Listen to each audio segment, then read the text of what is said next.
Ya, malam hari ini saya akan berbincang-bincang dengan ketiga narasumber saya dalam konteks orang yang paling dekat dengan kedua figur calon bupati dan calon wakil bupati Sopeng, Haji Andi Maparma dengan Haja Andi Adawiyah.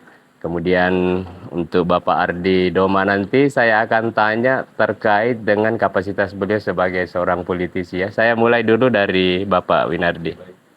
Ini seperti sosok apa ini Andi Maparma di mata Pak Winardi? Jadi begini, saya sama Pak Andi Maparma ini sudah kenal lama beliau, lama saya kenal. Saya kan ini mantan penyelenggara, saya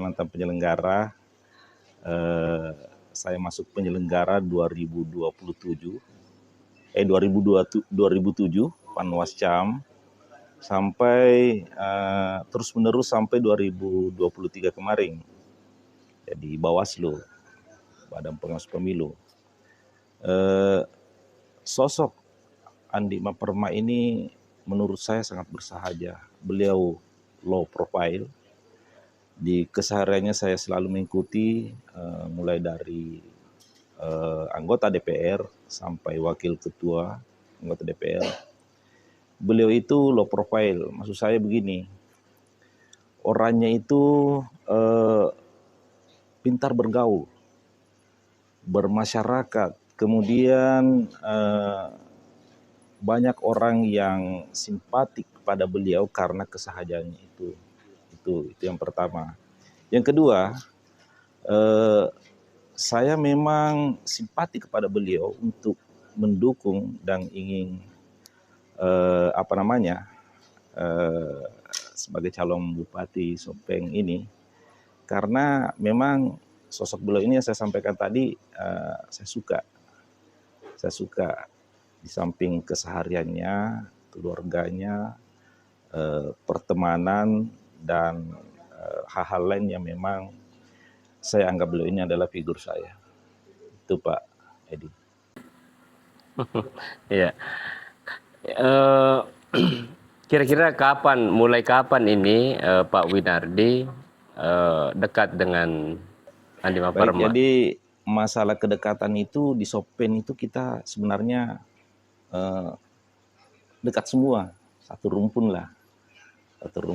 Jadi ya si Sopeng itu adalah sebuah kata bahwa kita ini sama-sama orang Sopeng, sebenarnya itu kedekatannya bagus, religiusnya bagus, tata keramanya bagus. Nah, inilah yang menjadi sosok Andi Maparma yang saya ikuti itu.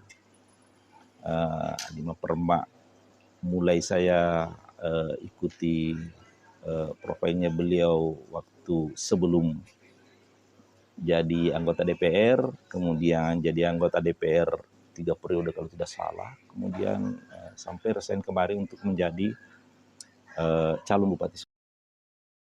Ya, baik.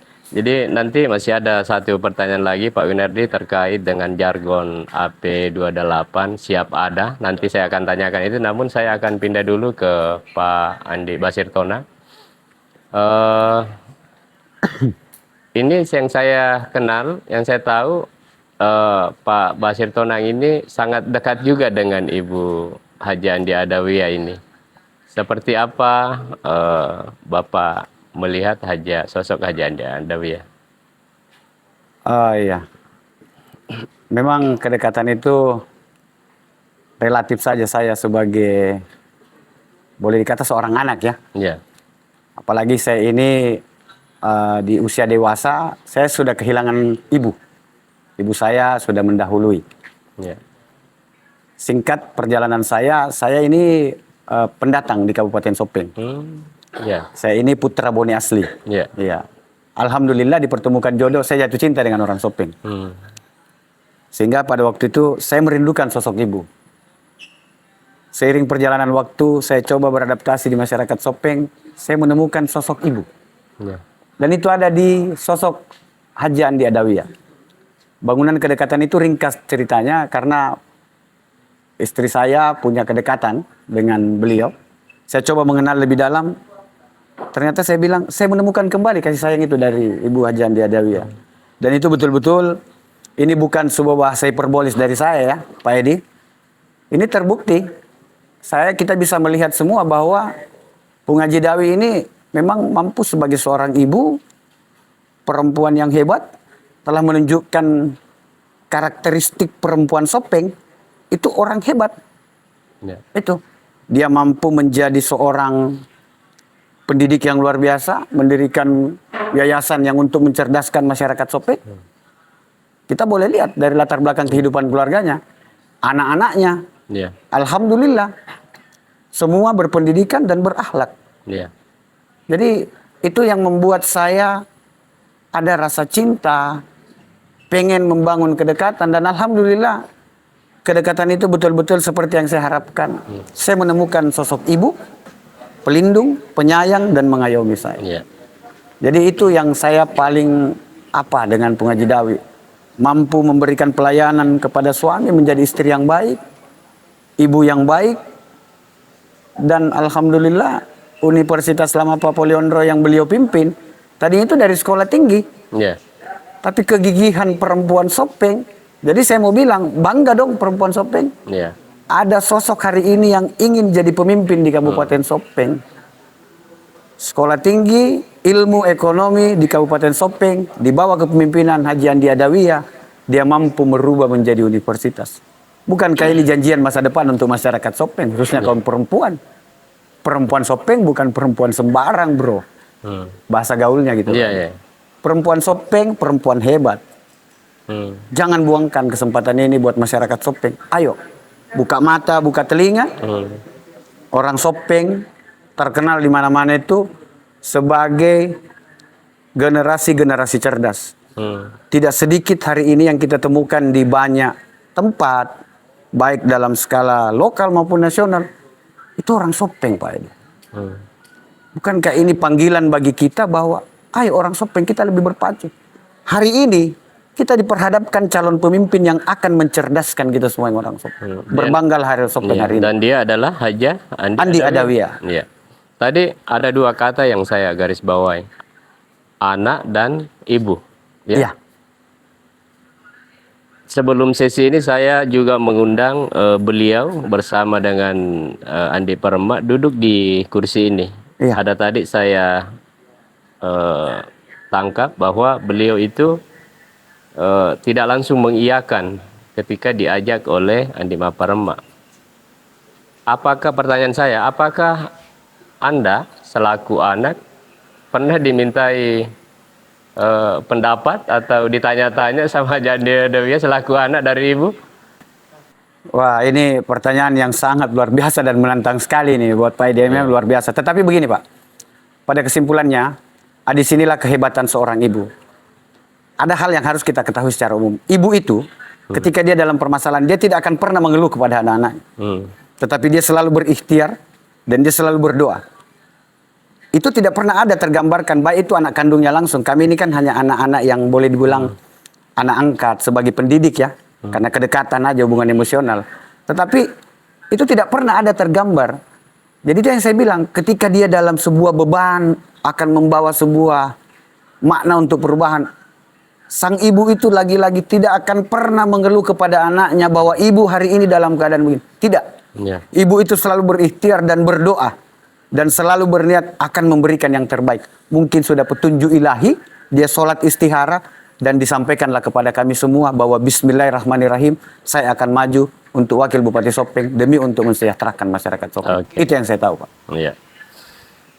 Sekarang giliran Bapak Andi. Haji. Amin. Betul, Pak. Ya. Ya, luar biasa ya. Apa yang disampaikan tadi oleh Pak Basir Tonan. Sekarang saya pindah ke Pak Ardi Doma, anggota DPRD Kabupaten Sopeng yang belum lama ini dilantik ya. Ya, seperti saya katakan tadi, beliau ini adalah sahabat lama saya, baru ketemu tadi, dan alhamdulillah masih sangat ganteng. Iya, pertanyaan saya Pak Ardi, Anda selaku politisi di PDIP, kemudian Andi Maparma ini adalah juga orang PDIP ya, bahkan menjabat ketua DPC. Seperti apa Anda melihat sebagai kader Andi Maparma ini? Baik, terima kasih Pak Edi. Eh, Sebenarnya saya kini bukan politisi. Ya. Kebetulan saja saya berada di salah satu partai, Oh gitu. Partai PDI Perjuangan, yang terpilih menjadi anggota dewan. Alhamdulillah. Andi Maparma itu seorang sosok yang saya tahu karena saya sudah puluhan tahun sama-sama, dan di dalam Partai PD Perjuangan atau kader PD Perjuangan mungkin saya lah satu-satu orang yang paling sering menantang beliau. Iya, iya. Pernah satu kali, saya bercerita sedikit, pernah satu kali 2014 itu saya kan ini sudah 4 kali masuk caleg. Iya. Baru 2024 ini terpilih, alhamdulillah. 2014 itu saya masuk caleg, tapi saya tidak terpilih, dan waktu itu saya berhasil meraih suara 888. Tetapi ada kejanggalan di situ saya lihat, seolah-olah kita ini yang tidak terpilih tidak punya arti apa-apa. Iya. Dan saya desak sekretaris pada saat itu, bikin rapat secepatnya. Iya. Undang semua caleg-caleg yang sudah ikut di PDI Perjuangan dan termasuk caleg yang terpilih. Di situ singkat cerita saya marah besar. Marahnya kenapa? Seolah-olah kami ini yang tidak terpilih tidak ada arti kita. Padahal saya bilang, semua yang duduk di sini, kau tidak duduk kalau tidak ada juga suara aku.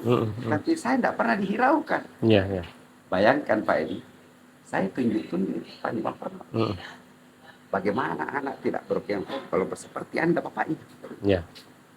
Dan disitulah saya terharu kalau saya cerita. Disitulah Anda karena Andi Perma itu seorang perempuan, saya jatuh cinta sekali pada saat itu. Kenapa saya jatuh cinta? Saya marah, dia tidak pernah menampakkan wajah kesalnya ke saya. Dia tidak menampakkan wajah marahnya ke saya. Justru dia hanya tertunduk, dan setelah selesai amarah saya itu saya lampiaskan, selesai rapat, bubar rapat itu, justru saya yang malu sendiri. Saya menghampiri beliau, saya peluk beliau, lalu saya katakan, maaf Pung, kalau di dalam rapat tadi saya sedikit lepas kontrol dan saya tidak bisa menahan emosi saya. Dia kembali memeluk saya dan berkata bahwa makanya saya tidak tanggapi deh. Di situ sepertinya saya mau menangis besar pada saat itu.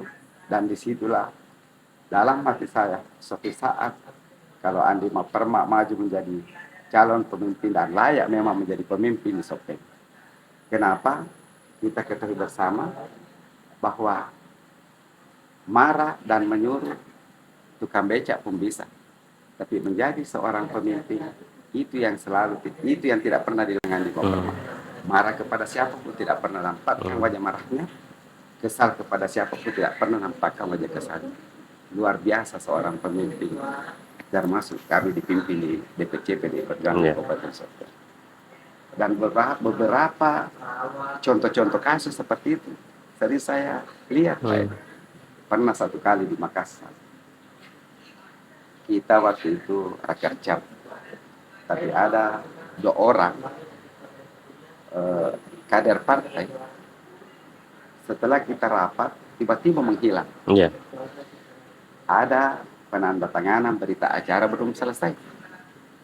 Andi Maparma bertanya, mana, tidak usah saya sebut namanya, mana tadi si Anu dengan si Anu. Ada yang bilang sudah pulang kok. Gemetar tangannya itu, marah. Langsung dia angkat telepon, dia telepon itu orang, dia bilang, tega kindi, bahasa Bugis, tega kindi. Orang itu, karena dia speaker, orang itu menjawab, lona le supung, dengan wajah, dengan nada kesal ini, lona le supung. Apa dia bilang Andi Maparma? Cina pindi, si bawa mana pilih, lo tomi le sendiri. Padahal dia sudah marah ini. Dia sudah marah, tetapi marah dengan kata yang begitu lembut kepada orang ini Lesu kini Cina pi mai tales si bawa mana lesu. Lo tomi lesu mana lesu ni kalau tanda tangani berita acara mai. Itulah sosok Andi Maperma. Semarah apapun dia tidak pernah menampakkan marahnya kepada kita. Sekesal apapun dia tidak pernah menampakkan wajah kesalnya kepada kita. Tetapi pada saat mengambil keputusan dia sangat tegas. Itulah Andi Maperma. Ya, luar biasa. Jadi itu ya tadi 3 pernyataan. Ini pernyataan apa namanya, bukan dibuat-buat ya, benar-benar dirasakan oleh baik oleh Bapak Winardi maupun Bapak Basir Tonang, dan lebih-lebih pada sahabat saya Pak Ardi Doma. Tadi saya masih ada yang saya ingin tanyakan tadi soal jargon itu, tagline AP28 itu sejarahnya itu seperti apa Pak Winardi? Jadi jargon 28 itu atau AP28 itu yang saya tahu ini 2009 ya kalau tidak salah. Saya itu masih penyelenggara pemilu waktu itu. Tapi memang saya tahu benar tentang partai politik karena kita kan penyelenggara berinteraksi dengan partai, teman-teman partai politik.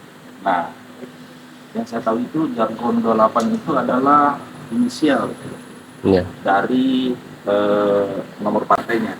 Nomor partainya PDIP waktu itu 28, yang jargon AP28 itu Andi Parma 28. Makanya dia pakai sampai sekarang. Pak Ardi juga. Lalu siapa ada itu? Kalau siapa ada itu dia pakai jargon untuk calon bupati ini adalah siap itu adalah saya ini Andi Parma. Ada itu kan Andi, ada dia. Iya. Jadi bukan sekedar Amni ya, bukan sekedar nama, tapi ada makna di situ, meskipun itu akronim dari beliau. Siap ada untuk rakyat. Siap ada untuk rakyat. Saya kira kita sepakat semua itu Pak ya. Iya. Saya pikir bincang-bincang saya dengan orang-orang dekat dengan calon pemimpin Sopeng ini sudah kita dengarkan semua. Sudah saatnya kita undur diri, dan saya ucapkan terima kasih pada ketiga narasumber saya. Ya, wabillahi taufiq wal hidayah. Wassalamualaikum warahmatullahi wabarakatuh. Waalaikumsalam.